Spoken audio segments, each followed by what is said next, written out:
Hi guys, how are you all? Hope you guys are all doing good. Welcome back to my channel. If this is the first time watching one of my videos, welcome. My name is Myra and today I bring to you story time. So a little bit different than my normal couponing videos, and it's going to be my labor and delivery story. I have received a couple of comments asking me how everything's going, how everything went, what kind of labor it was, although I did let you guys know a few details, and when I let you guys know that my baby was born, I did put a video out. But here is my labor and delivery story. I love watching these kind of videos. I like to just watch these kind of videos, so hopefully you guys also enjoy these kind of videos. And yeah, so I'm going to go ahead and start with week 38. You guys know the last month of your pregnancy you have to do weekly checkups. So week 38 I had my doctor's appointment and I was told that I was dilated 1, which really means nothing because you could be dilated a couple of centimeters for a few weeks, but I was dilated 1 and nothing happened so far. So then we go to week 39. I have my next checkup, and this is on a Thursday, week 39, and my doctor tells me that I am dilated now 2 centimeters. Now I was asked if I wanted to go ahead and get a membrane sweep, and since I did do that with Sebastian, I did say yes, so I got a membrane sweep. Now by Thursday I just was not feeling myself already. I was feeling something different. Usually I had lower back pains, but this time my whole back was just hurting. I was just feeling different. So I even told my husband, I think the baby is going to be born the latest Saturday. Like I could just feel like I was just feeling different. I knew that it was not. So there was something not normal. Anyway, so usually I would have my doctor appointments in the morning. So after I came back from the doctor's, we had breakfast and we decided to go out, as we did have to do a couple of things. But we go out and we have a mini car accident. I want to say mini because luckily, thank God, nothing happened to us. But we did get kind of squished. We were like a sandwich. So one car pushed our car into another car. And so our car was stuck in the middle. And like I said, thank God nothing happened to us, but I did get scared. It was my husband driving, I was next to him, I was pregnant, and I had my 2-year-old, my baby, in the back. So I did get scared, but like I said, nothing happened to us. Our car got a little damaged. I mean, it got scratched on both sides, a little dent. So we were stuck there for like 2 or 3 hours until finally we brought our car to get fixed. And we wanted to get that done ASAP because we were going to be needing the car because the baby could be born any day, and we were told that we were going to pick up the car on Saturday. Alright, so it's Thursday, we finally get home. Now ever since I found out that I was dilated 1 centimeter, I had tried to walk at least 1 hour every day or every other day, just because they say that walking helps for your labor and delivery. And so that's what I had been doing, but this time I was just exhausted. I didn't want to do anything. I just wanted to rest, and that's what we did the whole afternoon. We just rested, we relaxed. And yeah, so that was Thursday night. I'm able to sleep. I'm still having the back pains, but I was able to sleep, and that was great. Now it's Friday morning, July 20th, and I wake up because I'm having horrible cramps, at least what I thought were cramps. They were like menstrual cramps. Now I have been getting cramps throughout my last few weeks of my pregnancy, but this time they were really strong that even though I was trying to sleep through them, I just couldn't. So I wake up and I go to the bathroom and there is some bleeding. So as you guys should know, if you guys have had a baby, bleeding is completely fine as long as that's not excessive. So I kind of wake up my husband and I let him know, hey, I woke up because I was having really bad cramps. Not sure of the contractions because I haven't been awake long enough yet, but I did have some bleeding, so I think baby is going to be born today. I tell him to keep on sleeping. It's still a bit early, that I was going to shower, and that if I feel like we needed to, like, you know, do anything like leave or whatever, that I would let him know definitely. So basically I shower, he showers, we have breakfast together. We had tamales. If you guys know what tamales are, let me know in the comments. They're Mexican food, which is really good breakfast. So we have breakfast, and by now, after we both shower and do whatever we gotta do and eat breakfast, it's not like 10 o'clock. Contractions are like every 10 minutes, and I was already having contractions when I was eating. I would have to take a little break, but nothing too strong yet. So I was trying to walk as much as I could in the house. Like I would go in the living room and I would walk back and forth, in our room back and forth. But there came a point where I started to feel super tired and super sleepy. I don't know what, I just wanted to sleep. So I went ahead and actually sat on this chair. I sat down, and whenever a contraction would come, I would hold really tight to both sides. But one thing that I did learn from watching videos, like other pregnancy videos, was that breathing throughout your contractions really helps a lot. So whenever I would get a contraction, I would try to breathe as much as I could. Like I would go, and I think that really did help me a lot. I did have my little one here, so my husband would try to distract him so he wouldn't see me in pain, but he was really good about it. And whenever he did see me, whenever he saw that I was over the contraction, he would come and give me a kiss, and that really motivated me, gave me more strength. Yeah, so by 11, contractions are getting stronger. 11:30, I call the hospital and I ask what time do they suggest that I go, because our hospital was like a 30-40 minute drive depending on traffic. So I did ask for a suggestion. They suggested for me to leave my house either at 12 or 12:30. Of course, if contractions started getting stronger sooner, then definitely leave sooner. But remember guys, we did not have a car, so by 12:30 we want to leave. We were planning to take an Uber, but my husband decides to call his brother that does have a car, but we thought maybe he would still be working, so he calls him and asks where is he, and he lets us know that he's actually done with work. So he asked if the baby was going to be born, so we tell him yes, the baby is going to be born anytime now, well you know, soon. So he tells us that he would be at our house in half an hour, which would be 1 o'clock. So my husband asked me if that's okay for us to leave at 1, and I said yes, I think that should be enough time.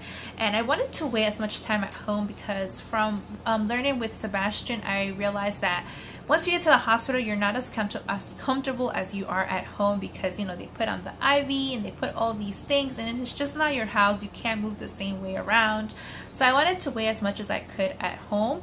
Anyway, so it's 1 o'clock and we have to drop off Sebastian at my parents, and at my parents, my mom was also going to come and join us in the car because I wanted my mom to be there with me. Of course, I feel like there's nothing like a mom being with you if possible during your labor and delivery. And so my brother-in-law gets here, we pick up my mom, we drop off Sebastian. And by the way, dropping off Sebastian was no problem. Like he just went on and said bye to us, barely said bye. He's always very happy to go to grandparents' house. Alright, so by this time it's not 1:30 once we're at my parents' house. By the time we get to the hospital, it's like 2 o'clock. And so I'm admitted in, and they go and they check me, and by now one nurse said that I was dilated 6. However, the second nurse said that I was just barely a 6, so she wouldn't call it a 6, so I wasn't put into a labor and delivery room yet. But it was I guess around 2:30. I wasn't keeping track of time by now, and by 2:30, I guess 2:40, you know, they start asking you all the questions. What is your plan? So since everything had been going good throughout our pregnancy, I was going to have a natural vaginal delivery. And I was asked if I was going to take an epidural, and my plan was to not take an epidural. It's not that, and nothing against the epidural, it's just that I do know a couple of people who had bad experiences, whether it was during the labor or after the labor and delivery, where things just didn't go well because of the epidural. So I've always tried not to take the epidural. I didn't have an epidural with my first pregnancy, and I figured that if I could do it with my first labor, I definitely could do it with my second labor. Of course, I was open to having it if needed, if it was something with my health, if it was something putting me or my baby at risk, I would definitely go ahead and take the epidural. It's not like I was saying no at all. If there was any for it, then definitely I would go ahead and have it. But if I didn't need it, I would try to have no epidural during the labor. Alright, so now basically everything happens. Your contractions start getting stronger, and they start being closer, and the whole time my husband was there, my mother was there, and also my mother-in-law, and my husband was right next to my side all the time. And if you've had a baby, you know that your contractions, you feel it like in your belly and then also on the lower back. I think that's where you feel it the strongest. And so they did ask me if I wanted an ice pack or if I wanted a heat patch, and I wanted a heat patch because that's what helped me with my first labor. So I requested the heat patch, and I would hold on to it whenever I could. But when a contraction would come, I would want to hold on to something else, so my husband would be the one to go ahead and grab it there for me. And I feel like that helped a lot. And another thing that helped was squeezing my husband's hand, because I was like, oh, and whenever I would get a contraction, I would go ahead and squeeze his hand. And I did ask him, I'm like, is your hand bruised or anything, like after we had the baby? Because I feel like I would squeeze him so hard, but he was like, it was nothing. But yeah, so contractions are getting stronger. And by now the whole breathing process, like trying to breathe, was not helping at all anymore because they were stronger. I want to say around 4:20, 4:30, I started to get an urge to push. I feel a lot of pressure down there. So I tell my husband, I feel pressure down there, I feel like pushing. So he goes ahead and he calls the nurses. There was a phone right there where we were told to call the nurse whenever I did get a feeling to push or, you know, have pressure down there. So they take around 20 minutes, I think, or 30 minutes, and they come and they ask what's going on, and I tell them that I just feel like the urge to push, that I just want to push. So they're like, oh, I think it's time. So they asked me if I could walk to the delivery room, and I said yes. It was just a couple of rooms down, and I just said yes. I just wanted to like get everything done already. So by this time it was around 4:50, 4:52, and the reason why I know that is because my mom actually texted the group chat. We have a group chat with my mom, my dad, and my sisters, and she texted the group chat saying the baby is about to be born. So that's why I know exactly the time it was, not because I was aware of what time it was. So we are in the delivery room, and the doctor goes ahead and checks how dilated I am, and by now I am dilated 8. But if you guys notice, my water still did not break. So she asked me if I wanted her to go ahead and break the water, that would definitely move things very, very quickly. So of course I say yes, and she goes ahead and she breaks the water. I feel all the fluids come out, and in less than a minute she goes ahead and she tells everyone she's at 9, I'm dilated 9, and the whole world starts moving very quickly. The nurses, the doctors start getting everything ready, and I was like wondering to myself, like, could it really be that it's going to be this quick? And in less than 5 minutes, if not in less than 3 minutes, she's like, okay, it's 10, we're gonna push the baby out now. And at this point, all of a sudden, I just feel very, very weak. Like, I just felt so tired, and I tell them, I don't think I can do it. And all the nurses quickly, like at the same time, they're like, yes you can, yes you can.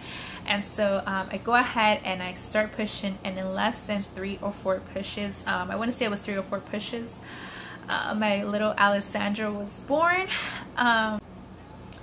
I still get a little sentimental when it comes to this point because of course it was another one of my happiest moments of my life. But Alessandra was born Friday, July 20th at 5:07 p.m.